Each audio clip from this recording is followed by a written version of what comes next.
There we go.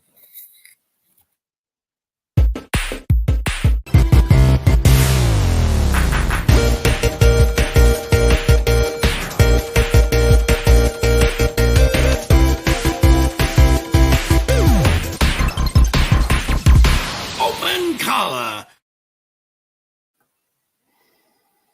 Oh yes. So yes. shall you start go. with what's going on this week? Oh yeah. We'll just go with welcome to Open Collar, the show where it's not Galact you, it's Galact us.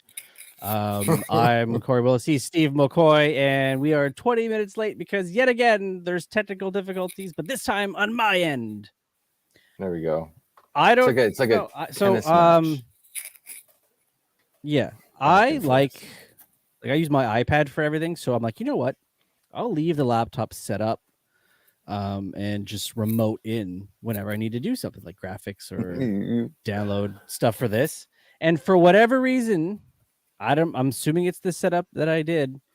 When I set up the laptop, but to turn on and get the feed ready, it did not recognize. Well, actually, no. It recognized everything that I had, but it says everything is in use. I had no sound for playback, no microphone set up recognized for this, and then it said my camera was in use, and I couldn't. So I had nothing. I was deaf, dumb, and blind, all ready to go at 8:15. I immediately think of how your computer must be Will Ferrell in Wedding Crashers, where he's got the nunchucks around. You idiot! Yeah, you think more or less. You think this could go right? No. Absolutely not. My old Acer that is over here.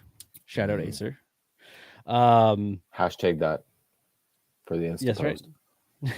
And so my Bluetooth keyboard that I use, because it's set up for my work laptop and my personal laptop, so just press input 1, input 2, and it changes for whatever computer I'm on, is not attached to this one, so that doesn't work. So I have my old USB keyboard out. So I got 2 keyboards on the desk. I'm back to being wired in because these are not connected to this. And thankfully I have all my webcam and mic and keyboard, all that USB onto like a hub that just runs the one cable. And so that thankfully is set up. So we are here. We are good. We are going. I don't know how well this is going to go over the next hour and a bit. It's going so far so good, but we are quickly running out of excuses as to why we are delayed with what's going on, and we're going to start running out of... At some point, it's like, we are going to have to just shit or get off the pot. Yeah, we're just going to... You know what we're going to have to say? Like, see episode 97 for reasons why we were late this week. Like see right now... Episode 113 for reasons why we are late this week. The monitors just went out and came back on. So, I could still hear you. I couldn't see you for like 3 seconds. Well, you know what? Since this has already been published and we're on to the next episode, I'll pull back the curtain a little bit. Last week when we were having our great, TV debate, you were green the entire time on my screen. I was speaking to a green screen. Maybe I was angry. Yeah, I mean, you wouldn't like me when I'm angry. That's right. Thanks for those who waited. Thanks to those who waited for us to start the live stream. YouTube.com at Open Collar Pod. Open Collar, like I said, the picture. We are live. Open Collar is live on YouTube live stream. And thanks to those who are actually downloaded this on the podcatchers or podcast platforms. Whatever your aggregate is. Whatever your aggregate.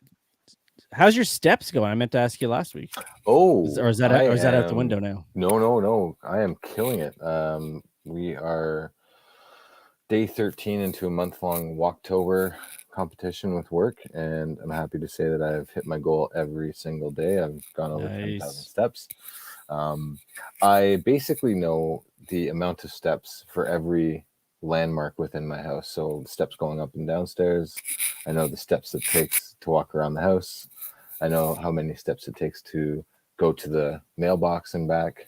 So basically, I'm just constantly taking steps and walking around. And there's been a few instances, Cory, where I've been a bit low on the walk load towards the end of the night, so I have to just do laps around the main floor, and I'm starting to get dizzy, so I have to stop, or I have to like switch up the path because I'm just constantly going in circles. But I'm on track, which I'm very happy about. Will I get to 31 days? I don't know. Tune in what 2 more episodes and we'll find out. That's right. Or as they say, fuck around and find out. That's I am at You're going great. 5.5 steps. Not What? K, No. just steps. No. I took a half a step. No. 5,500. I had quite the just sit around and don't leave your desk because you're shackled type of day. So I am at 11,032 steps. Well, And normally it tells you how many kilometers you've walked, and it's 8.43 kilometers. So 4.3. Only 298 calories. Whew. Better slow down. lower that calorie intake. Yeah. Are you on the Fitbit? Is it your wrist no, I've choice? give it into our Apple overlords. Oh, so how is it? Give us a quick 2-minute review of the iWatch. If you want to do a great job of keeping track of your steps, stay away from Apple. Okay. A Fitbit is the way to go. I walk it back, learn to talk. There was a time I had both going. I had Apple on one, Fitbit on the other. Whoa! You had wristbands on both arms, or you were alternating between them? Could you imagine? No, I had them both going. Just to see, like, it was trial by errors. Right. And we do before we start an episode. Right? We should just do it earlier in the night. The steps on the Fitbit was always higher than that of the Apple Watch. By how many? Like noticeably? Noticeably. It's not like, it's a couple hundred here or there. It's like this one's, 5,700. This one is maybe just at the 5,000. Yeah, but you're not buying the iWatch for like the step counter. You're buying it for everything else, the apps. Yeah. You're basically buying it to be an extension of your phone. So when you don't have your phone, you're still on your phone. You're still accessible. That's the thing. So the big question is, have you spoken into your phone yet? No, I have. I have not Dick Tracy, and I've had the watch for a long time. I have not done the Dick Tracy. Oh my God! Speaking of Dick Tracy, that is a movie that I need to watch again. Oh yeah, like the Warren Beatty and Madonna, and was it Al Pacino? Al Pacino was that's right. Was it Big Mouth? Is that the guy's name? Big Mouth? Oh, shit, what was his name? No, yeah. Hold on. Where's the so intro? Good though? Like, and it's funny because that came out. I want to say it was 1990, and it was very colorful. 1990, yes, it was. Yeah, and it was very colorful. But I equally remember just the marketing that went around that film, like the toys, and like you go to McDonald's and they'd have like their little Happy Meal edition and everything. And I feel like it would be a fun movie for the boys to watch. So that reminded me. I do need to bring that higher up into the queue to watch. Big Boy Caprice. That's Big Boy. Big Boy. That doesn't sound like the bad guy's name. The main boss. Yeah, man. It's Dustin Hoffman was Mumbles. Oh right, Mumbles. And then they slowed it down. Remember, like he took the little wire that was playing the tape, and then he pinched it to slow it down. Big Boy did it. Big Boy did it. Big Boy did it. Yeah. See, listen, I haven't even thought about that movie in like 10, 15 plus years, and I remember that part where Big Boy did it. Big Boy did it. Yeah. Oh, Mumbles. Yeah, and that's a movie that like took itself seriously. That's a movie made by someone who took pride and took it serious. Like, really wanted to adapt this properly. We have like the colors, the was it like 1930s Yeah. style and feel, very noir, but also still accessible for kids. I watched the shit of that when I was a kid. I feel like we should do a movie review of that for that flick. And as we're talking about it, I seem to recall there being like Chester Gould, who was the creator of Dick Tracy, didn't like the approach or was pissed off or was not in line with the movie being made because he didn't agree with what how the movie was portraying Dick Tracy versus what his intention was with like the short serial films and like the books and whatnot. So I feel like we should dedicate an upcoming episode to review that movie and talk about obviously the movie itself, but then obviously maybe a little open color 101. Well, we'll say. Oh, 101. Little like an art history. Exactly. Class. Color 101. Silence. You will listen. Appreciation. Film appreciation 102. That's right. Yeah. Anyway, we got to figure out if it's streaming. That would be the first thing. Oh, it has. I'm sure it's gonna be. It feels like that's an Amazon Prime thing. You think so? Why wouldn't it be? I don't know. I feel like there's a lot of movies out there where you think like, oh yeah, it's definitely streaming somewhere, and it's not.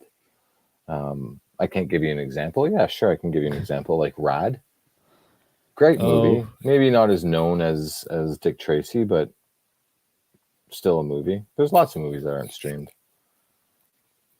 Anyway, bringing up Rad again. It's one of my favorite movies when I was growing up. Yeah, Rad. I figured that. Speaking of favorites, into the news portion of the program. What a segue. So it has been reported this week that something's going to happen with these guys, the Seinfeld crew. What are we getting? Are we going to get a revival series a la Frasier or Will of Grace or Roseanne? Will we get a special, like a one shot, as we like to say in the game? Like a reunion table read or something of a script. Like, what do you think? You know what it's going to be? It's going to be exactly what they did on Curb with Friends. I don't know special? if you remember from last week. We didn't get through Curb, so I don't know what you're referring to.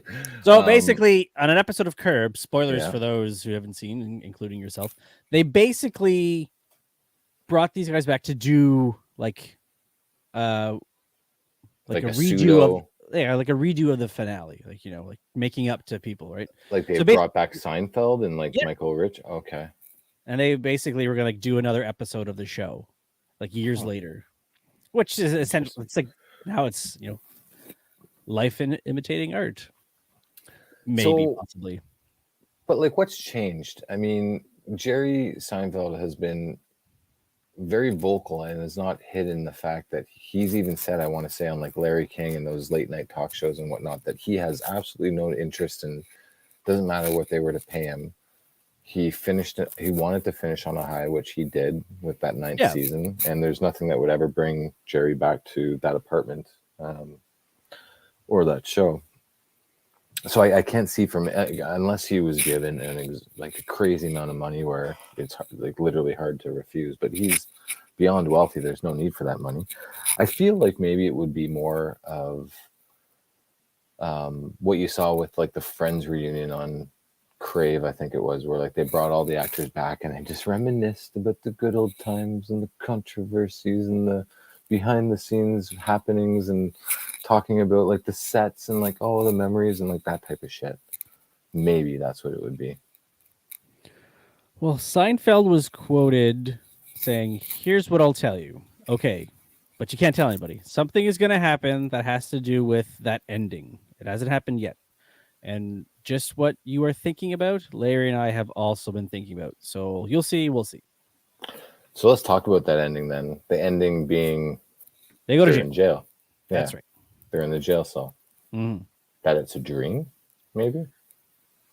Could be a dream, or maybe they got what's been 20, 25 years since the show ended. Maybe they got longer than a year. Or maybe they're getting out. Yeah. What's a life sentence in the States? 25 years 25 to life, right? Yeah, but they were sentenced to a year.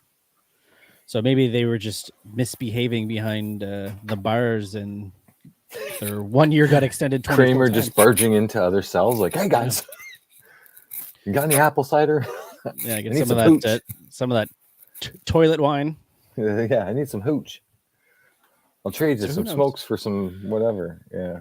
Who knows? Who knows? Like the possibilities, I would say, aren't endless, because like there's really only so much you're gonna do. Are they gonna do a reunion special, an episode, or are you gonna bring the show back for maybe like a couple episodes? I don't know. Or like a movie almost, where it's like an hour and a half, one TV shot. movie. What would you think? Because we kind of talked about this last week with The Office, and just the the idea of bringing back a show from a time gone by where jokes and certain types of jokes could be made. Where I don't know if Seinfeld wasn't as bad as Office, but there were some episodes that were edgy for its time. Like if you think it started in 1990, back then, like there were probably some jokes that were a bit edgy. And could it come back and really regain that that stronghold on the type of humor that they want to deliver? I don't know. I've only seen to date one episode re-air with a disclaimer, and that was Puerto Rican Day. Really? Yeah, that one I think whatever channel had the disclaimer of this is in the times or whatever. But is that the one where Kramer gets like harassed by the? Are you talking to me? Yeah, that's such a great episode. Well, it happens a couple times. It's the AIDS walk one and this one. Yeah, the AIDS walk. Well, what if I don't want to wear the? What if I don't want to? I don't wear the ribbon. Yeah. And then, but like we are living in a time where people are selfish assholes, and those guys were. So this could be like the time where they come back, and it's even bigger because everybody only thinks about themselves now. So that's right, and they just don't give a shit. Yeah. So. Oh, that's a good point, Cory.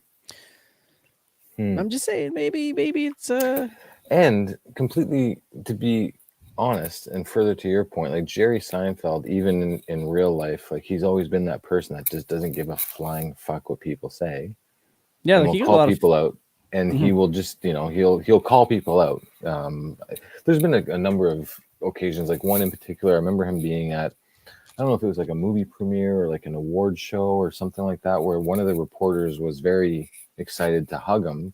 Yeah. Or very excited to meet him or interview him or whatever. And she went in to hug him. He's like, "What are you doing?" Like, no, I'm not like doing that.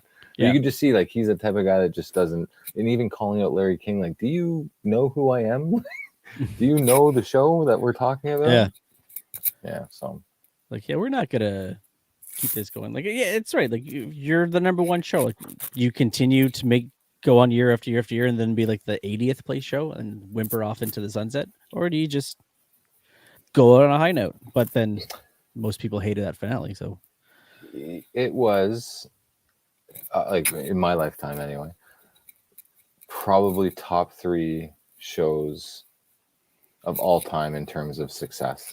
Like just how popular it was, and like the reach that it had, and the longevity, I think, is an important piece too. Like the longevity of it, being able to watch a show that is 30 plus years old, as an example, that's still funny.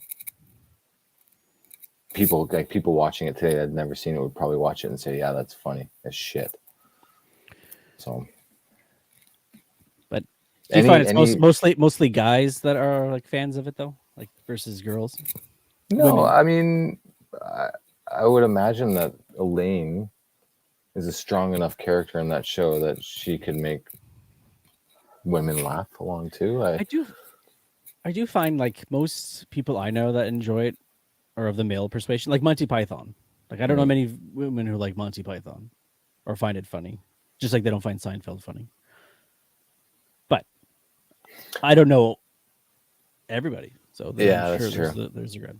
So let me ask you, what is when you think of Seinfeld, what is that one scene that you always think of first as the defining scene to you?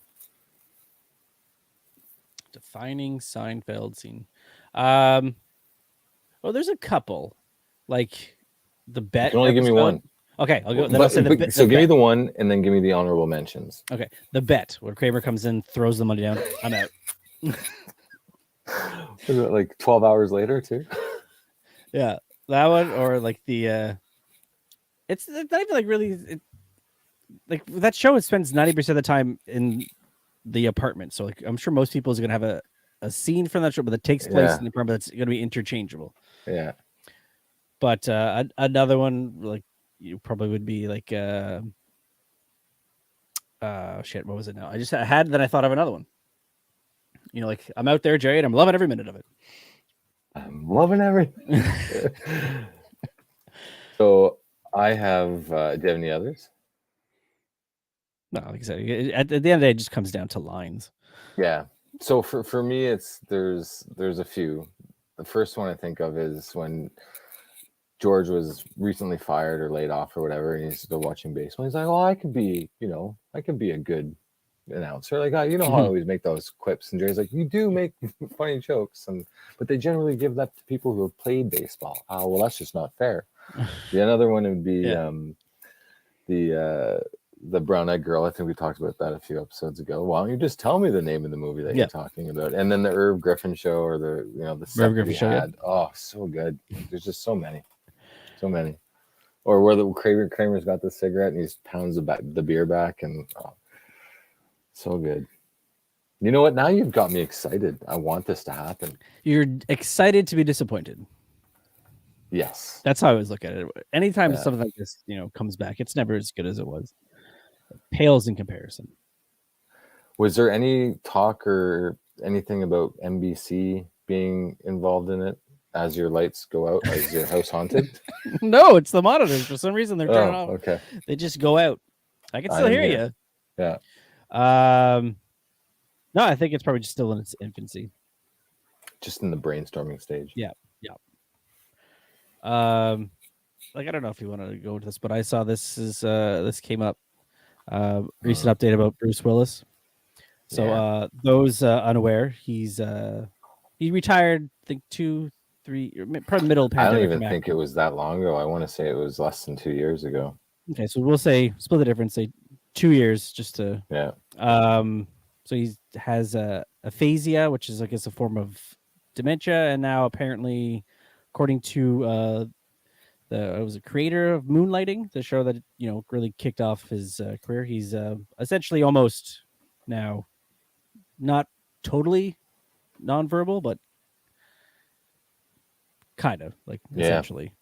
So things have progressed pretty rapidly, and it's unfortunate. You saw there was a video that was posted on social media, I want to say within the last year, and I think it was for his birthday, and it was video of him in his kitchen or one of his daughter's kitchen, and Demi Moore was there, and their kids were there, and he was having a good time, and they're celebrating, and that warmed my heart, because this was after the fact that it was announced that he was suffering from that ailment, but then you hear this news and you're like, oh shit, that just, it sucks. It's awful to hear, and he's been in so many iconic roles that you just almost you see him as that John McClane. You see him as, the individual that was in Moonlighting. You see him as all the roles that he was in. And it's hard to just comprehend that shit. Life is real, life is real. That's unfortunate. Aside from, you can't pick John McClane. What's another great Willis performance? If you can't throw in any of the diehards, and you're gonna pop in to watch a Bruce Willis movie. Okay, I don't know why, but it might be a guilty pleasure, but him, The Fifth Element, I love The Fifth Element. Everything about that movie I love. I love the satire, I love the action, I just love the creativity, everything. And he was amazing in that role, and he did pull a lot of John McClane, and probably incorporated that into what is Dallas Corbin, I think it was his name. Corbin. But that's the movie I thought of right away. Yeah, I've watched the shit out of that movie too. I would have went either Armageddon, Oh fuck yeah! Shit. and if not that, which is basically John McClane, Last Boy Scout. Oh yeah, with Damon Wayans. Yeah, he's just Crazy, another crazy cop. intro scene, by the way, where Oh, he's yeah. running down the field and just pops him. Yeah, it's it's an interesting football movie, that's for sure. I completely forgot about that movie, and that would have been like, I'm gonna say 92. That movie came out. Like it was after Die Hard 1, but I think it was before Die Hard 2. And Armageddon too. I mean, like amazing. It was 91. Oh, it's close. Fun fact: Halle Berry's first movie. I don't remember her in that movie at all. Yeah, Was she the girlfriend of She's the girlfriend. Yeah. Yeah. Okay. I remember bits and parts of that movie. So who was he not teamed up with someone in that movie? And Well, like Damon Wayans was yes, Damon Wayans. Yeah, okay. the football player / like partner guy trying The to guy take that down I just mentioned. Yeah. Where were you on that one? Yeah. I think it's like taking down like the commissioner or something or the owner, some shit like that. It's been a while since I've seen that one, but 7 out of 10 on IMDb. So right there, it's decent. But he's had like one of those good, like sneaky good careers, if you think about it. I mean, Unbreakable, another good one. Oh yeah, like that's a good one. Like all these 12 like Monkeys. 12 Monkeys. See, I never watched it. Yeah, it's a. But if you a look at it, taste. but if you look at it from an artistic perspective, yeah, that's great. Like he kind of went off the beaten path and tried something new. Yeah. But he's sneakily good in that he was always an A-lister, but he was never one of those actors like Will Smith, Tom Cruise, others where they had a blockbuster film in the theaters every year. Like he picked and chose his roles, and when he played those roles, he delivered the shit out of them. And made a phenomenal career. It's he wasn't my first choice for Hardigan in Sin City. Too young, obviously, for the character of the book. See, I forgot about that too. But he was like the one who actually, seemingly gave his all for that, like versus some of the other actors in that movie. But he probably appreciated the artistic style that film was taken. Yeah. And they equally saw him as like the one main actor in that movie that could make the mainstream audience buy into something called Sin City, which it did. Man, yeah, like he's just had a sneaky, amazing career. Yeah.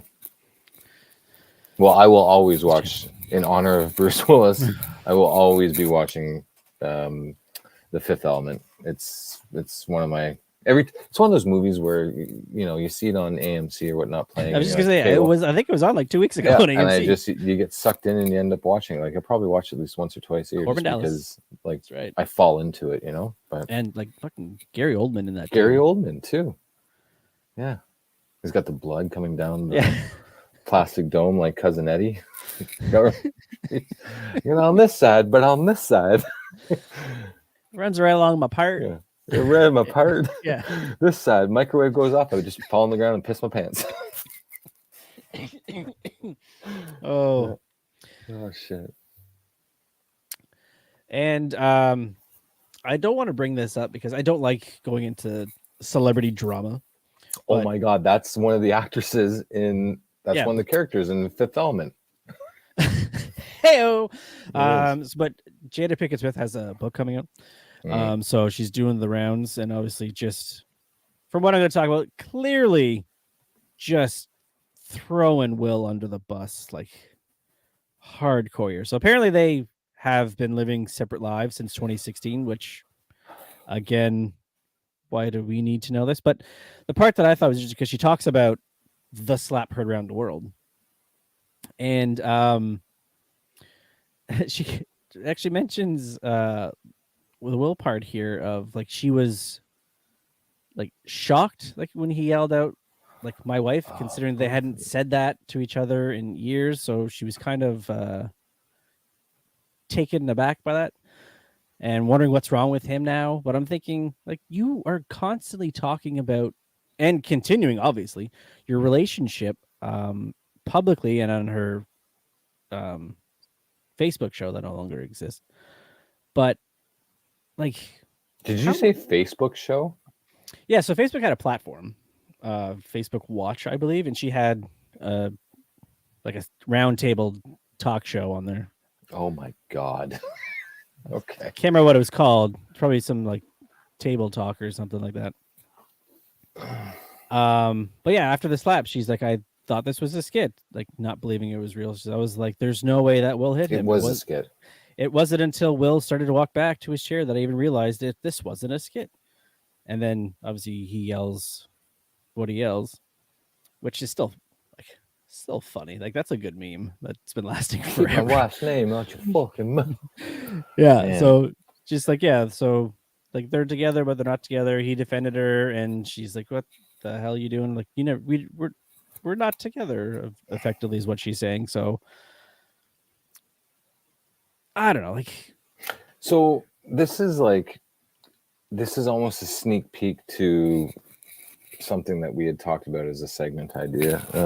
We might be doing later tonight. Everything about this couple, everything is a facade. Yeah.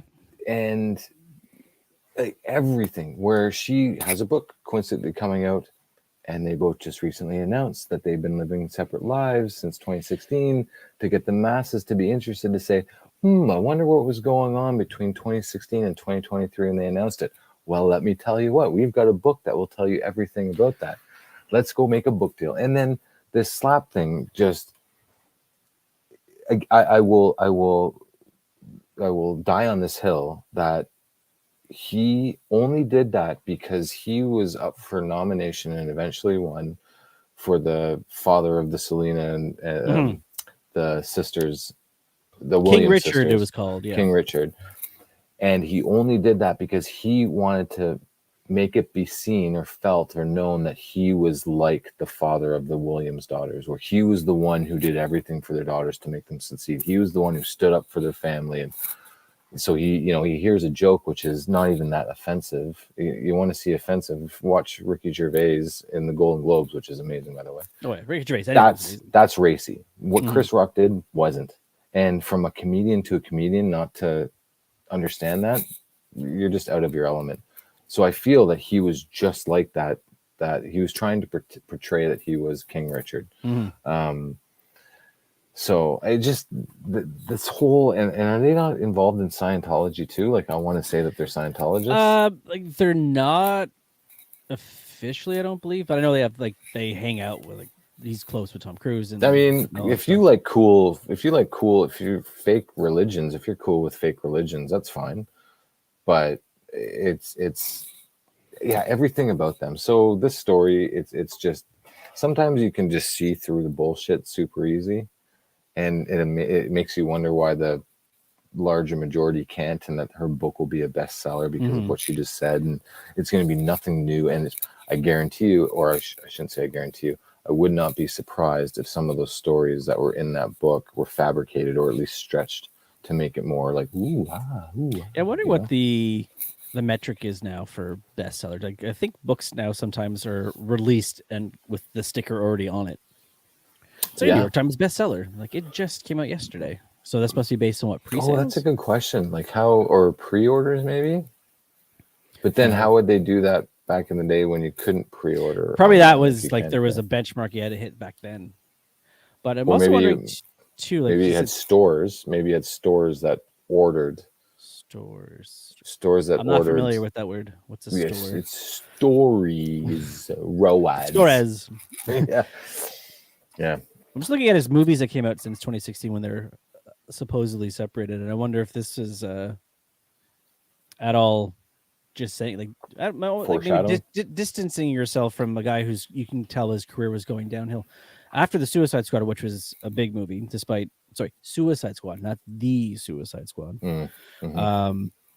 which was a big movie. While it was an ensemble piece, it was clearly a Will Smith movie, so that did money. But then he had that Collateral Beauty, which I cannot for life of me remember what that is. His Netflix movie Bright, which apparently has lost a ton of money for them. Oh, that was one where he was a cop and it was like partnered with an alien. Yeah. Aladdin, which it made money, but people didn't really care for it. Gemini Man. Exactly. Oh. Yeah, where he had his like fake reflection. Yeah. Did a voice in Spies in Disguise. Don't remember that one. Bad Boys for Life, which I think did okay box office, but it wasn't like his other ones. And then King Richard, and then Emancipation after all this happened. So really not like the Will Smith of before when you had, the first Bad Boys, the Independence Day. He was bankable from after Bad Boys, Independence Day, Men in Black, Enemy of the State. Hutch even. Wild Wild West. Or Hitch. Ali, Men in Black 2, Bad Boys 2. I, Robot was big. Shark Tale cartoon, but yeah, it was big. Hitch, Pursuit of Happiness, I Am Legend, Hancock. These are all like your stuff. So what is big for us? What is Jada Pinkett Smith's like claim to fame? Is it that she starred on Fresh Prince of Bel-Air? Is that how they met? I don't know. Was she on? I don't remember her. Like I watched that show, but I don't remember her on there really. She dated Tupac. Really? Yeah. I think she was possibly with him, or like had just stopped with him when just before he passed. Huh. Or murdered, I should say, because that's the truth. Yeah. Jada Pinkett Smith. Let's see. I have no interest in the book, obviously, but even just that whole dynamic, it's just messed up. Yeah. Ooh, was she not in Matrix? She was in the second and third one, yeah. From like back in the day. Yeah. Matrix Reloaded and Matrix Revolutions, which really, they're one movie. Can't really understand it anyway. I mean, the only movie I know that she was in that I enjoyed was Collateral, but that's Tom Cruise. Michael Mann movie. Jamie Foxx, right? Yep. The Taxi Driver. Yeah, that was a good movie. Fun fact: original Adam Sandler was going to be the taxi driver. No, really? Yeah. Well, I guess a New York driver, right? They wanted like a. It was New York Los Angeles. Oh, was it Los Angeles? Okay. It's Michael Mann. It's LA. Yeah, well, that's more Smith talk than I've thought that we would give this episode. Oh no!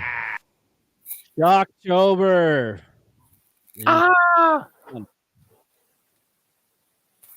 Since we're just wrapping up that, so we were deciding what we're going to talk about. Those famous, likable, lovable celebrities that we don't like. Mm-hmm. We can cross one off.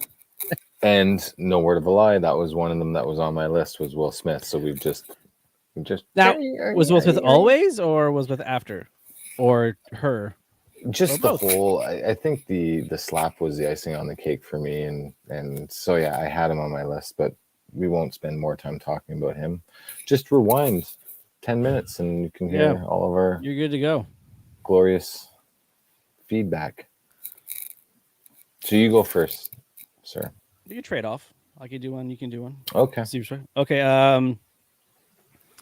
One, people might not recognize the name because it's not. Well, was big at a time. Sorry. Just really quickly, can we just? I just want to ask.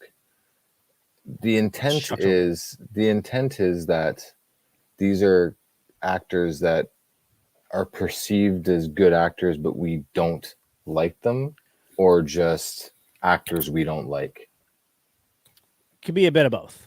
Okay. Like, there's some people that are good actors, or there's some people who are shitty actors, but still for some reason people like them. Okay, perfect. I'll go with one. Emil Hirsch. Why do I know that name? He was the guy in Girl Next Door with Alicia Cuthbert. Yes. He was also in Alpha Dog. Okay. And that Sean Penn directed movie where he's like in the wild or something. He may be called Into the Wild. Oh yeah. Okay. I never got it. Like Okay. I don't like he was like there was a time where he was like did the Girl Next Door, which I thought again, say what you will with the movie. I just thought this is just bad casting. He just seems too nerdy for the nerdy role that he was playing. Right. And then that fucking Alpha, I think it's Alpha Dog. Yeah, I think you're right. It is Alpha Dog. And like supposed to be like this big tough guy that, you know, kills a kid or like a kid around town or a schoolmate or something. But he just looks so pathetic and wimpy, but he's supposed to be playing this here. So I'm like, these are two back-to-back movies where this guy just does not come across what he's supposed to be. And then again, he's doing bigger movies, and it's just, you know, time caught up with him, or I think he's just doing stuff straight to video now.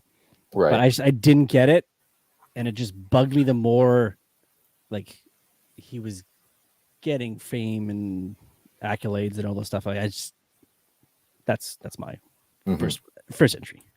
That's amazing. I really struggled with this question this week, and it took me all week to kind of figure out like who the hell do I not like. And it just, I was sitting there and it just dawned on me. Back in 2005,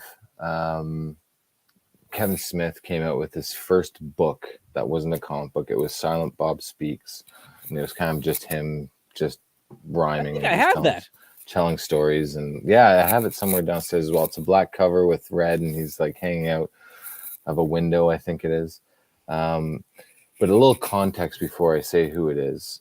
Like him or not, and I like him. I first watched Clerks in 1996, and since then I've been a fan of everything. I followed like the timelines of the View universe, and like I subscribed to everything Kevin Smith. Yep. But the reason why what he says I resonate with is because he always comes across as someone that doesn't give a fuck. He'll tell you like what it is. He'll tell you his feelings. He's honest. He's well-spoken. Yep. So my first person that I'd like to shit on for this segment is Reese Witherspoon, otherwise known as Greasy Witherspoon by Kevin Smith and Sam Mosier and every one of them. So in that book, Silent Bob Speaks, he talks about the reason why, and he dedicates a whole chapter to Greasy Witherspoon, the reason why. Yeah. So she was originally invited to a casting call for Mallrats, and when she came in, Kevin and Sam barged in and wanted to talk with her and just whatever, shoot the shit. Which is what you do when you're 100%. And she was very condescending and talked smarter than the way that she actually was, as they said. So that kind of rubbed them the wrong way, and they didn't get the role. Fast forward a few years, Greasy Reezy got the role of the lead female role in Ordinary. What's it called? Ordinary. Overnight Delivery. Sorry, Overnight Delivery, with Paul Rudd being the main lead. And coincidentally enough, Joey Lauren Adams, who was in Chase and Amy, was also up for that role. So Greasy Reezy got it. A few years later, or not a few years later, but just before the release of that movie, Joey Lauren and Kevin Smith were dating. She brought him to a party. She went up to congratulate her on like getting the role, and that they saw a pre-screen and thought it was great. Yep. And she, as Kevin Smith puts it, she sneered at the compliment like a third grade girl with the most Valentine sneers, like with the most Valentines that sneers at a third grade girl with the second most Valentines after the Valentines had been given out just prior to the distribution of holiday cupcakes. So anyway, Yeah. that kind of pissed him off. But coincidentally enough, overnight delivery, Kevin Smith had a writing part in it. And at the end of the movie, Paul Rudd and Greasy Reezy are walking off screen while the credits roll up, and the director's like, yeah, just, have conversations, just there's going to be music and everything playing. Yep. And apparently Reese said to Paul, who wrote this shit? Oh, Paul said, I think Kevin Smith. Oh, he write Mallrats? Yeah, he also wrote Clerks. Who cares? No wonder that dialogue sucked. And that just turned him off. And so, point being, I believe Kevin Smith because I feel like he's just one of those individuals that tells the truth, tells it like it is. And since then, I just could not buy into or subscribe to Reese Witherspoon. That being said, as I close this off, Four Christmases is one of my favorite go-to movies for Christmas, but it's not because of her. It's because of Vince Vaughn and everything else. So. Yeah, and there's stories about those two on set as well, like clashing over his improvising versus hers wanting to follow the script as written. Ironically, given how she feels about scripts. Yeah. So she's the first one that I came to. So back over to you. Ashton Kutcher. Oh, okay. I never liked him as Kelso. I despised Punk'd because I found that gave him even more of a platform to be his annoying self, and I definitely did not care for when he took over on 2.5 Men. But he's more out of acting now. I don't need to worry about that. Yeah, but during that time, he was just one of those individuals that just I didn't find Dude Where's My Car funny. Yeah, and that's because again I didn't find Kelso funny, and he's basically just Kelso for an hour and a half versus 22 minutes. You just made me think of one. Okay, go ahead. Next. No. So the next one I had Jesse Eisenberg. He just comes across as a smug asshole, and I know you've probably seen clips. I know it's on social media or whatever. It's gone viral. There are clips of celebrity interviews that have gone wrong, and they talk about ones with like Quentin Tarantino, with Tom Cruise. Well, one of them is with Jesse Eisenberg, and he's clearly frustrated with the interview, and it was a girl, and he says to her, "Do you know who Carrot Top is?" And she's like, "Yeah, I do." Oh, well, you're the Carrot Top of interviewers, which is just a condescending, annoying, and rude thing to say. And it was, I remember it was when he was doing pressers for that movie where they were magicians and illusionists, and that Now You See Me? Was it Now You See Me? Yeah, that movie. And but you just don't need to say that, like if it's one thing for you to be tired from doing interviews all day long, traveling, speaking to the same people, being asked the same questions, but you know what, bud? You signed up for that. That's what you signed up for. You're being paid to do this. Yeah, and you wanted to be an actor. You want to make movies. You've got to promote it. That's like saying, you get paid to play hockey, but you don't want to put the skates on. Like, come on, and it just everything. Every role, like his Lex Luthor role, the Social Network, like just the roles that he's in, he just plays the same character, and I can't help but think you just look like an asshole in real life. So, yeah, it's like you can separate an actor from a role relatively easy. You can separate, but you can't really separate. If the person you're seeing that's not playing a character being a dick, which is his normal self, then playing the nice guy, or then playing this, or then like the romantic lead in something else, then you're lost forever. Yeah.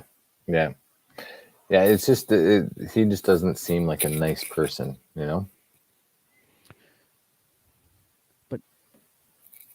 yeah, I'm just trying to think if there was anything that was like he's like, you could never did like something that's so grand that like, but he's this guy, like, he played Zuckerberg, but then again, Zuckerberg, for what we hear, is an a-hole too.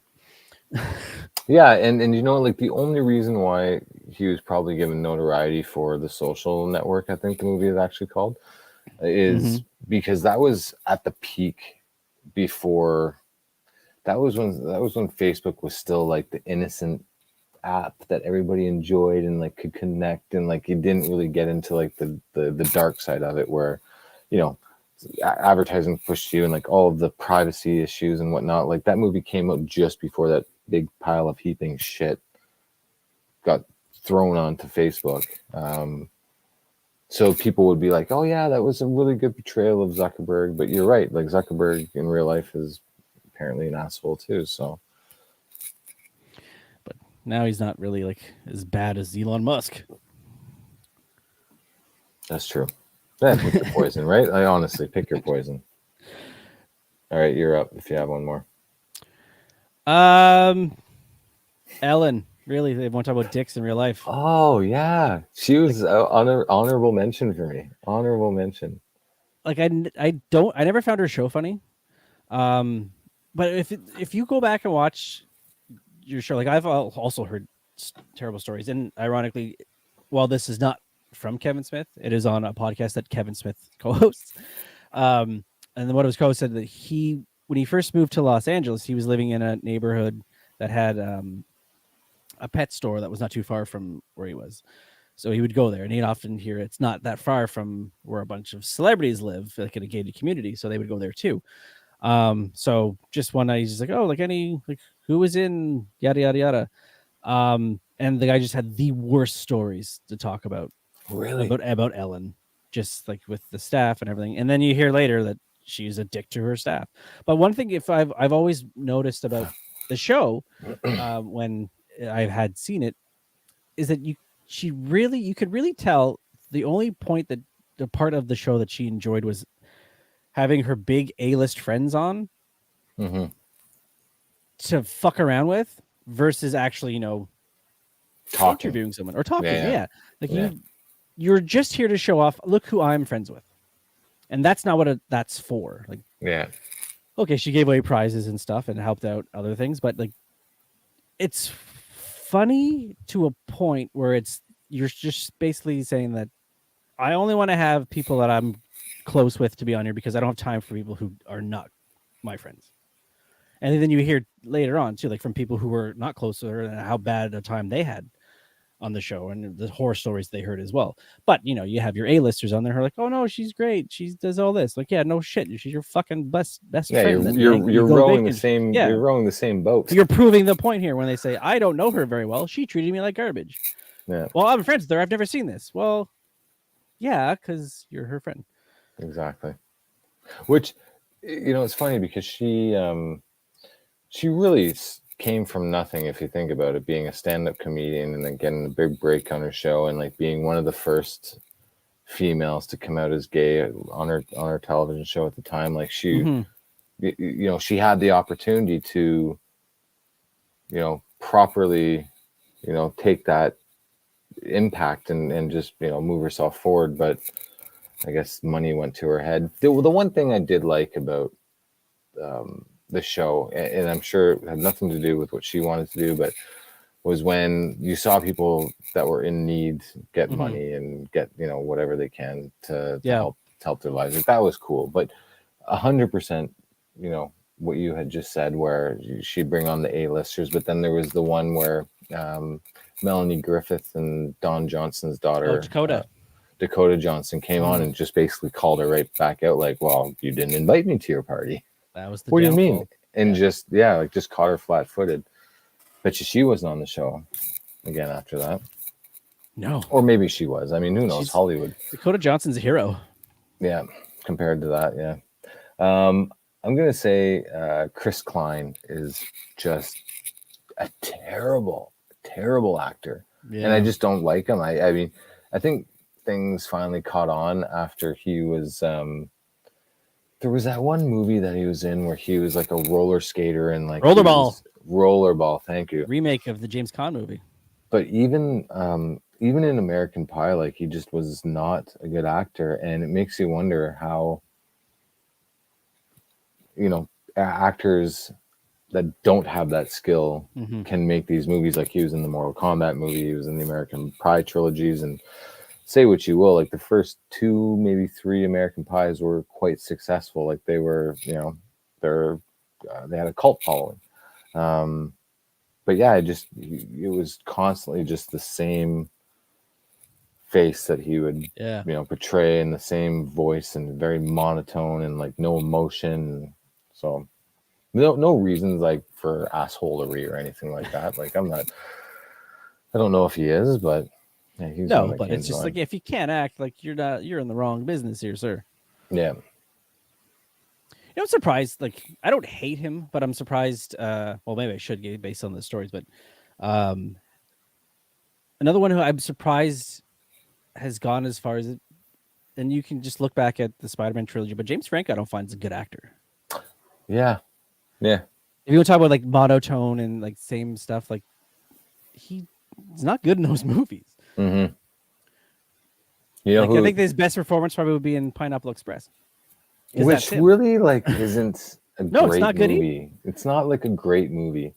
It's almost like The End of the World, where it was like Seth Rogen, just a bunch of buddies getting together. It was almost like that generation's version of Vince Vaughn, Owen Wilson, Luke Wilson. You know, like that group of that clique that got together and made movies. You know, Luke Wilson's, Jason I Bateman. find also not that good an actor either. Who's that? Luke Wilson. Wow. Owen Wilson is good. Oh, Luke. Sorry, Luke. Yeah, Missed that joke. Yeah. Shot the arrow sideways. Like, just thinking back to old school, who's the weakest link in that movie? I'm going to say it's Luke Wilson. It really is. Yeah, it really is. And like, at that time, Will Ferrell wasn't even like a big movie actor. He was still SNL. Yeah. Sorry. But you know what? And he acted the shit out of his pants, because that's what launched him out of SNL. That's what Will does. Will gives it his all, and sometimes to a fault. Speaking of James Franco, someone who was on my list that I thought of, but I didn't really look more into it other than my own experiences, was Dane DeHaan. So the connection being Green Goblin. Green Goblin, thank you. Yeah, Harry he's not Osborn. in that movie either. But he's just like very just emotionless, and like just looked creepy when he was acting too, and like he just kind of talked like this, and like had his eyes all wide and buggy, and I didn't buy it. Another one of mine is, and I've said this many a times, probably on this program, Jennifer Aniston. Cannot stand it. Didn't like her on Friends. Got through it on Friends. The character Rachel, I just could not get into. I'm like, this is a show called Friends, but why are we doing 10 seasons of really this is about her? But then since then, because of my loathing of the character, it's maybe this. Yeah, I talk about can't separate a actress from a character, but my feelings towards that character resonated to her, and then it just I find she's not a good actress. She does the same sort of routine for project to project. Although the breakup I do enjoy, but again, Vince Vaughn. Yeah, well, there you go. What sound effect do you have handy to just ring the alarm for people that are overly sensitive and might get offended and whatnot? Because what I'm about to say might do that. So don't listen or fast forward about 15 seconds. Hold on. Oh, you actually do have one. No, I don't. You don't. That's fine. I just have a. Very fast forward. So. I don't know what it is, but her nose just hasn't stopped growing, and it just every time I see her in anything, like it's her nose, and I don't know, maybe that's very shallow of me to say, but it's just bad work. What's that? I don't know. No, because I think your nose. Yeah, your nose does continue to grow. Like does your ears. Continue to grow, but like it was like in her case, like disproportionately continues to grow, and it's funny because she at one point was like, you know, the most prettiest woman on earth, and I just don't think she's aged very well, and that really doesn't have anything to do with her acting skills. But to your point, I buy into what you're saying, where every role that she takes is the same. Version of what she's been doing since she was Rachel. So, all right, we can bring those listeners back in now. Okay, everything's okay now. Everything's okay. So that's what, 4 each. Can we wrap it there? Do you have, or unless you have another one? I was talking with Jade, and the only one that she had mentioned was on SWAT. There was that Shamar Moore. You don't like Shamar Moore? She like despises him, thinks he's the worst actor, and all of those. And we started getting into it, and we were talking about all of those shows like Chicago Fire, LA Fire, all those ones where like they're dressed up like firefighters or police officers, and they're at the fire scene. They got like that look in their face, and it's like, oh my god, stop. No, that I was thinking about. You know who I also does the same thing over and over, and if you really think about it, I think really only got lucky with roles was because of his dad, and then subsequently just like was in every movie in the 80s to just F the leading, like the top leading actress is Michael Douglas. Like, I mean, he's done great stuff, but I'm just like, he does the kind of like the same thing. If you think of like, Disclosure and Basic Instinct and Fatal Attraction, like it's just him being a dick and sleeping with everybody. What's the movie with him from the 80s, Romancing the Stone? Same thing. Yeah. Just, an adventurer that sleeps with ends up sleeping with the main. He's just all about fucking. He's a whore. Michael Douglas. But even like even in Ant-Man, it wasn't that good. So anyway. Yeah.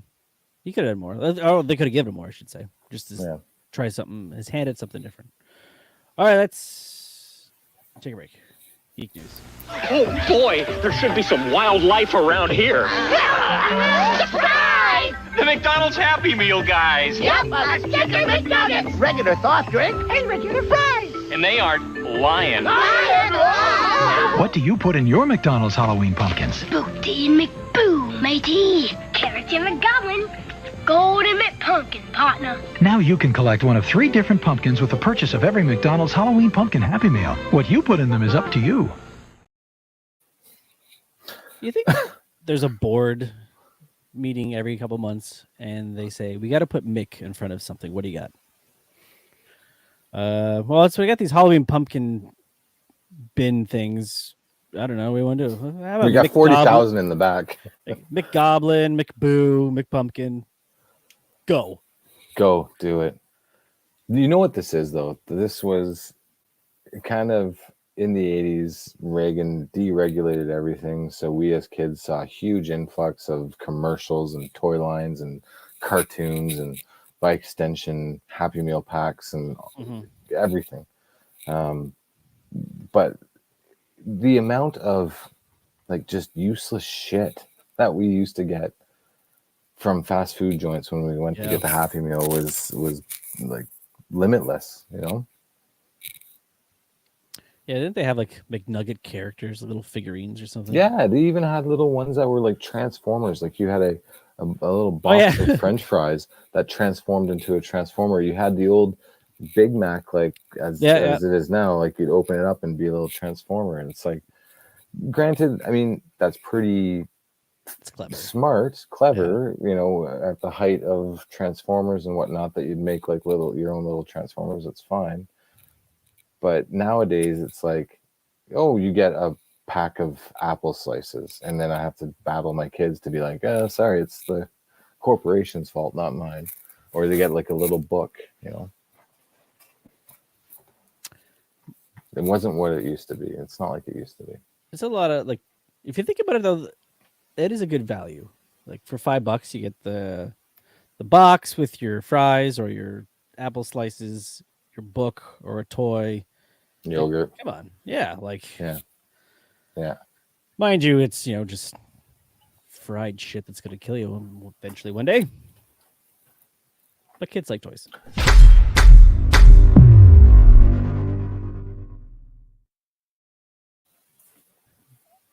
Geek of the Week news. One day we'll have sponsors that can say Geek News is brought to you by McDonald's. One can only dream. McDonald's Happy Meals. Point to one today. Word got out that DC apparently shot down the opportunity to do a Mortal Kombat versus DCU movie. Now, imagine if they did this. What kind of world would we be living in? Are we looking at fan art, or is this like... No, this is from the game. It's the only picture I could find that was big enough that was warranted. But you imagine Batman versus Scorpion in a movie? Even if it was animated, like that would have been something. Yeah, I mean, start with animated. And I don't understand why they wouldn't have done that. Like, if you look at DC, that is the one thing that DC has gotten right when you compare it to its competition are the animated movies that it's made. And it even has its own timeline, its own, chronology of stories and whatnot. But I'm wondering if they turned it down. Like, was it that EA? Is it EA? No, it's Warner Brothers properties. Like they both are. They're the I ones. didn't know that. They got the movie rights and shit for Mortal Kombat. So. Oh, I didn't know that. Okay, well then because I was going to say maybe because it wasn't their idea that they turned it down. But if they're both owned by the same company, like, just say this is what you're doing. Don't ask them for permission. What is it? Don't ask for forgiveness later and do what you want now. That's Yeah, I wonder if it was like another one of those. We'll throw whatever at the wall, see what sticks. Oh, this gaining traction. Oh, wait, new regime's coming in. Scrap it all. DC's like, no. We don't want to make it more confusing for our fans. We'll just stick to our movies that are, very clear and succinct on what we're doing. We don't want to confuse the fans. Sir, quiet you. Yeah. Well, yeah, like James Gunn comes out and says no, or I don't know if he actually came out and said it, but it's been reported that all the main players are not coming back, but these side characters that are going to be from seasons of, like, Peacemaker. We're doing season 2. We're going to keep John Cena. We're going to keep all those people. Yeah, because they're boys. Yes, and then also during that one episode at the end, 2 of all these main players showed up. Jason Momoa and Ezra Miller, who we're not keeping.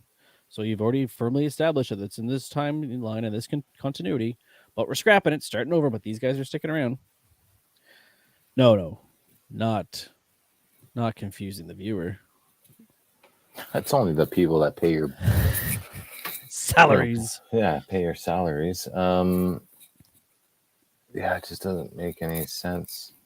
If it made sense, I did hear. DC. Yeah, that's true. I did hear that. Jason Momoa was going to be auditioning for Lobo.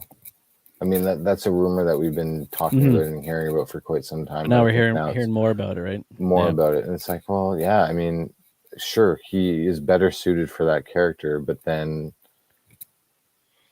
I feel like a broken record sometimes when I say this, but like what it was, like, you got to be thinking far out when it comes to movies and the plan and the universe and whatnot. You can't just be like, oh, I'm going to put my left foot forward and then I think I'm going to put my right foot forward. Like, no, you got to be looking at where you need to be, not where you are. No, just start walking. Just start walking. Speaking about just start walking, did you hear about Daredevil this week? That the writers were all fired. Writers, directors, everything. They are going back and starting her over. You guys picketed and you guys were scabs and crossed the line and not crossed the line, but you were protesting and on strike that we're gonna fire you. Well, the word is that it was too law and order, too much order than there was law, I guess. They said, but you wouldn't have got Matt in the suit until at least the 4th episode. It was nothing like what Netflix did. So they're like, maybe we should do more what Netflix did. Did they not say though that what they were doing with Born Again was going to be moving away from what they did with Netflix? Yes. Like, something, but maybe not to the point where they thought it was going to be just like how it turned out to be. And to be quite honest, I mean, I'm not the only fan in the world, so I mean, I can't speak for everyone, but I'll speak for myself. I think it would be kind of cool if it was a bit Law and Order-ish, and they took that angle. Where they had like a like in maybe over 12 episodes. Say the first 6 was one crime that they were solving. The last 6 was a second crime. Both were connected, and they didn't realize it until the back half of the season. And they started putting the pieces together, and then it opened up the possibility for other things to happen in subsequent seasons. Did you watch the first 2 on Netflix, right? Not the third one? Yeah. So you're like, seeming they had what, maybe a couple of episodes at the beginning of season 1 where there was lawyer stuff. Mm-hmm. And then the whole Punisher trial, while they had that going on, they didn't really have Matt. Yeah. He was off doing his Daredevil thing while Foggy and Karen did the trial. So like, it's kind of, now we're like, okay, now we're going to put Matt as the lawyer, but not have Daredevil. So there is a happy medium you could be doing. Especially considering he's a lawyer by day, vigilante by night. You equally need to have him be seen both as Matt Murdock and as Daredevil. Mm-hmm. You can't have this be just a Daredevil. Like, you can't. No. You gotta have it. You know, what happens in the day happens during the day, and then what happens at night happens at night. And the more that like I'm hearing all this shit that, you know, people are being fired, the scripts are being rewritten, and it's always tied to the classic yellow suit. The more I think, fuck, I don't want to see the yellow suit anymore. Like, I don't, because you're writing this almost, you're treating this almost like you need to go back to the dude that was Daredevil in the Incredible Hulk series, where he just wore black spandex, pardon me, and like the spandex. Yeah, like he did mask. in season 1 of Daredevil. Yeah, Which, exactly. yeah, like, people actually grew to love more than his actual Daredevil costume, which they had in season 2. Yeah. And then, like, you know, you got to sell toys, right? At the end of the day, Marvel. So they're going to obviously give him new clothes every movie, every iteration. Yeah, it's true. But still, like, just... Yeah, I think it just that this one, I shouldn't say cuts deep because that's a bit dramatic, but like he's my favorite Marvel character, and it's just like this is the one I want them to get right. You know, like they can mess up all the other ones, which they're doing, and I'll be pissed, sure, but I won't. You know, it won't bother me. But this one, I want them to get it right, and when you kind of set that expectation or that bar pretty high when you come out and say, "Oh, we're doing Born Again."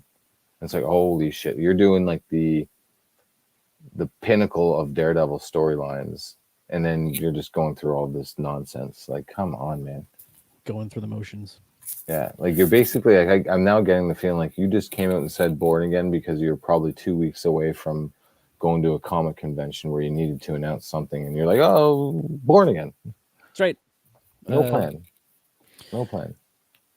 But keeping up with this, one thing that I think is a positive that came out of what they announced with the Daredevil shuffle is that Marvel's now changing their entire method of what they're doing with their series.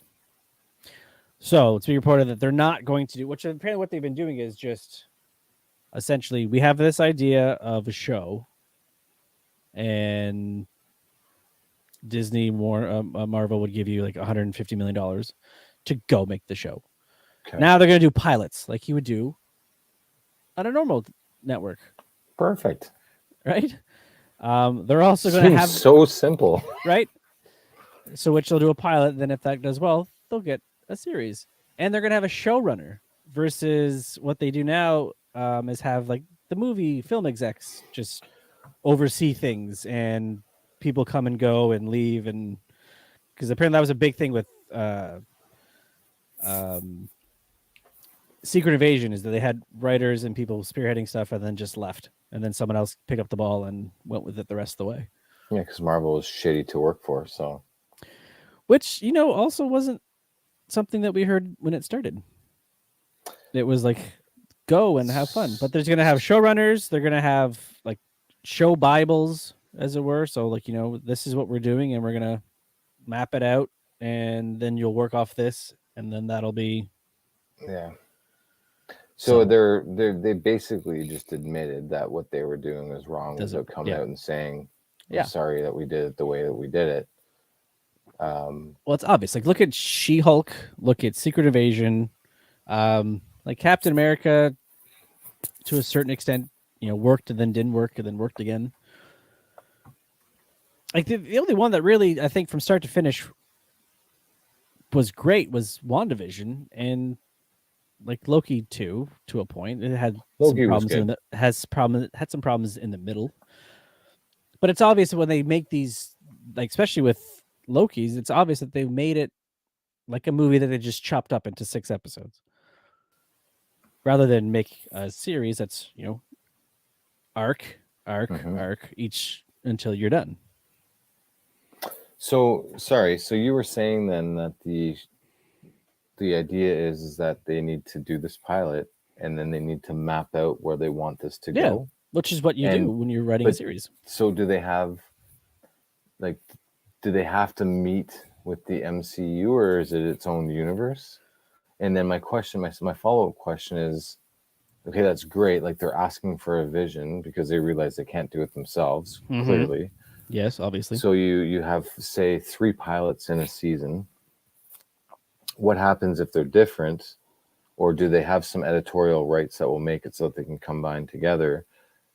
And then is it basically whoever was the first 3 to do this is basically controlling everything, because everything that follows afterwards has to lead up to that? Or are they providing them the story to say that this is where I want you to get? How are you going to get there? It's probably the latter. It's probably this is where we're planning on going. So this character, this is where he's starting. This is where we wanted to go. Work on it over this many episodes, seasons, whatever. Okay. But at the end of the day, it has to go to this point. Yeah, that would be the only way that it would work. But I'm going to ask you this too. Do you think the biggest problem that Marvel has done is let the viewer know where it's going? Say that again. Well, Marvel's problem that they have now is that they've taken the time to let, in advance, tell the viewer where they're going. Whereas before, you knew what Avengers was coming, but you didn't know the story. Like you're not going, okay, so we're doing these movies and we're going to have the Infinity Gauntlet. No, that's what came. But now we're being told, here's Kang. This movie's happening that's going to culminate with Kang. And then we're doing Secret Wars. So like you and I, we're waiting for the eventual, let's move this along. We want to know, we know where we're going. Let's get there. It's a road trip to Disney World. We want to ride the fucking teacups.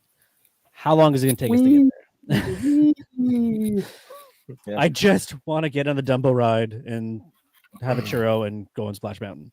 I don't want to drive the 3 days it takes to get to Florida. They just throw me on a fucking plane and land me in Orlando. Yeah, they just need to just settle down a little bit and simplify things. And when Iron Man 1, Nick Fury comes, and that was very simple. And then it was just after that it took 3 or 4 years before you saw Thanos. Yeah, and then you kind of knew just implicitly like this is where we were going. Whereas now, I understand, like, so it's a beam that you have to balance on, where if they're going to these conventions and they're having these cons where they need to make the announcements, that's one thing. But what they're doing now is they're like, oh, we got King Dynasty and we got Secret Wars, where if you think about it before, it wasn't like phase 2 and phase 3 were not like that. Phase 2 and phase 3 were like, it's going to be Guardians of the Galaxy, it's going to be Winter Soldier, it's going to be Civil War. Like, it wasn't the main, like, it wasn't Infinity War, I guess is what I'm saying. They were just focused on the properties, and then they would just let the properties themselves inch you forward by those end credit scenes. Whereas now they're like, oh, you know what, 5 years from now we're going to give you, that's exactly what's happening. And then stop. Their little stingers are not story progressing, they're world building within those franchises. Like we talked about before, we got the little tease after Shang-Chi of where we were going, and then the next one is, oh look, the 10 Rings is going to exist with his sister. Okay, didn't need that. Thanks. You could have, like, when you're doing your little montage at the end to wrap things up, you could have just threw that there. It doesn't have to be after. Like, I'm fine with one credit scene. We don't need a second one anymore. Yeah. Well, that was this week's Geek News. Now I have some caller questions. Caller question. Calling it that, I keep thinking it's people on the phone. Hi, Caller, you're on the air. You're on the air, yeah. We have first one. What is a movie, TV show, or video game that you are excited to share with your kids? We are open caller hosts, yes, but we're family men first. So we do things with our children, one of which is watch movies, TV shows, games, etc. What are you looking forward to sharing with the kids if you haven't done so already? Okay, so we just finished not too long ago. Like, we did the Spider-Man, the 90s Spider-Man series. We were able to power through that, which is awesome. We're on to the X-Men series. But I think, what I'm going to do is I'm going to stick with, only because it's top of mind, I'm going to stick with Dick Tracy. I think I'd like to watch that with my boys, and have them experience it more so. Experience Madonna in her prime. Yeah, and Oliver is all roughly the same age that I was when that came out. My youngest might be a bit too young for it, but that's definitely so. That's the first thing I think of is Dick Tracy. Dick Tracy. Fuck yeah. Richard Tracy. Yes. Richard. Not Dickless.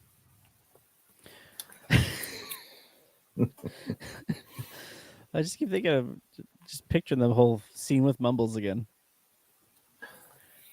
So good. This is why we need to watch it again. This is, we need to do a report. November should be like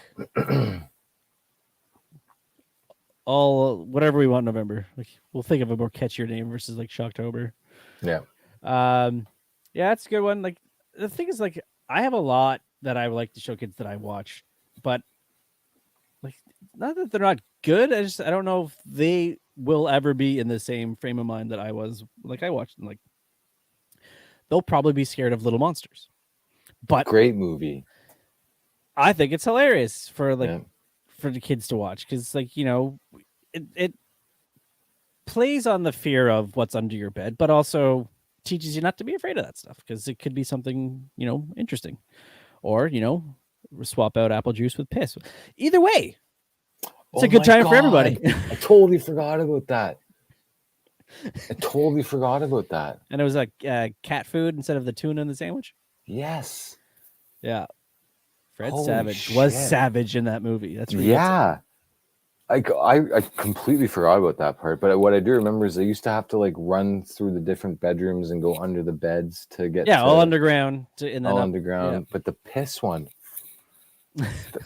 like, right? Think about that, a kids movie being made with turning. Oh my god! Fucking Maurice, just open the thing of juice.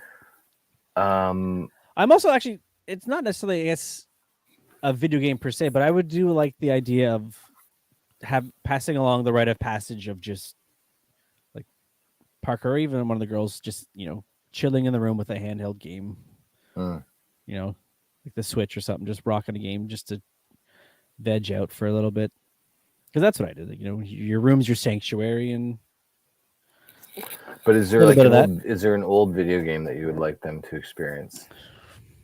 The frustration of trying to score in Blades of Steel.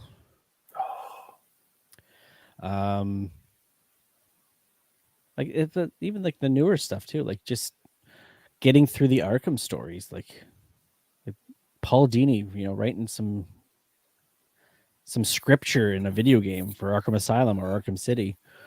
Like the Spider-Man, the highs of the Contra weapons that they could cheat code through and just steamroll over everything. Like when he's picking up prostitutes and blowing up buildings in Grand Theft Auto, I'm gonna be a proud father. Right?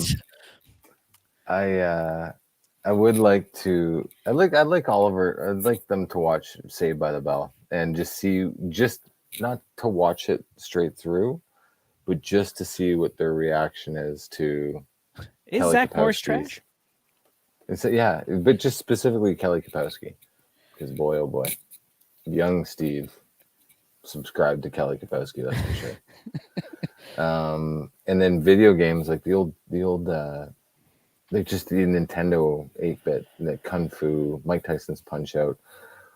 Mainly just to see them struggle. Excite Bike. Yeah, like it was, if you think about it, video games back then were a lot harder than they were now because they were so... And you couldn't save. Simple, and you couldn't save. That's right. There was no auto save. Like if you didn't clear that level, you were fucked. Like we have on the Switch, it's the Turtles collection, which includes like the NES all up to, I guess, like the not PS2, Nintendo's, like Super Nintendo. All right. So it has like the OG NES Turtles game, which was effing hard when I found when I was a kid. You know, you do a level, you go down a sewer, beat the level, go up the other sewer, and you have to walk around the fucking town. Yeah. Like, and again, you're just pressing A, you're pressing B, and fucking heart attack just trying to get through that son of a bitch. See, and that's why, like, even now when I play games, especially sports games, I think it is, where you can like set your controller to like classic or like new dynamic. I'm classic. You're not like skill stick and shell. You have like I just give me like the pass button, the shoot button. That's right. Give me the wrist, the slap, the block, the pass, and that's it. And then that's, you know, just let the chips fall where they may. But now it's like you got the spinorama, and then now I have to introduce some NHL '94. Like that's great game. It's the one after the one with the blood. That's right. They removed that one. You know, children. What is your favorite childhood toy that you can remember? I'll go first because I have it on video. We got you now, Shredhead! The Turtles have Shredder pinned down and are rolling their pizza thrower into position. I'll blast you with retro mutagen. But before he can act, the pizza thrower's adjustable aim and motorized firing action give Shredder and his henchmen their just desserts. You clogged my gun with anchovies! The Turtles and their portable pizza thrower triumph again! Why are we so happy? We just lost our lunch. Teenage Mutant Ninja Turtles. From Playmates. Playmates. That fucker just shot those pizzas. Oh yeah, like they 100%, 100%. And if you hit someone like close enough at the right length, it would hurt. Yeah, it's. I do remember the speed at which those discs came out. If you were you like, turn on, you can hear the motor. Oh, for sure, 100%. But Playmate, I'm surprised that Playmate didn't they make like I know we're talking about kids' toys, but didn't they make like baby toys Playmate, or do they now make babies' toys? Like I just sounds familiar. I feel like Playmate's something that would make a crib, yeah, you know, or like a gate that you'd use to block the doorway so kids don't fall down the stairs and break their noggins, you know. Any other Ninja Turtle toys that? Just all of them come to mind. Yeah, was that your go-to? I remember that one fondly. Oh, yeah. Playmate still makes toys, and ironically, there's made toys for the new Ninja Turtles movie. Playmate. Yep. Wow. And it's a combination. It's the Turtle Van and Pizza Fire. It's called the Pizza Fire Van. So, best of both worlds.